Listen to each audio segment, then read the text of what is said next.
The dim fluorescent lights above flickered in tandem with the hum of the ventilation system, casting an unsettling rhythm throughout the small apartment's living room. Xylara Kael sat motionless on the worn couch, her eyes fixed on the wall clock as it ticked away the minutes.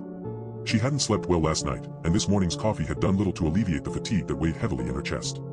Her gaze wandered from the clock to the small stack of bills and notices on the coffee table, overdue rent, a utility payment reminder, and an eviction warning, before coming back to rest on the digital display.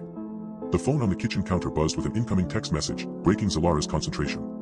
She hesitated for a moment before getting up to retrieve it from the countertop. The screen displayed a single word, meeting. Xylara felt a knot form in her stomach as she realized who must have sent the message, Riker Vex, the building manager with an unyielding grip on their small apartment complex's residents' lives. His texts usually contained reminders about maintenance schedules or rent increases, but this one was different. She took a few deep breaths before heading to the front door and peering out into the hallway through the peephole.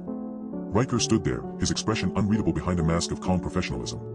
Xylara's anxiety spiked as she wondered what could be wrong now, another increase in rent. A new rule they'd have to follow.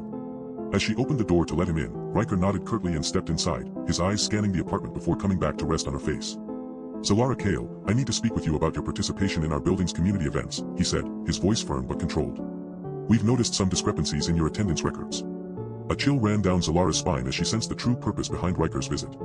She'd been trying to avoid these gatherings, knowing they were designed to further erode her autonomy within the complex. But Riker's words hung in the air like a challenge, attend, or face consequences. Xylara felt the ground beneath her begin to shift, as if she was being pulled toward an invisible precipice. The choices before her seemed stark: compliance, with its attendant loss of self, resistance, and the uncertainty that came with it.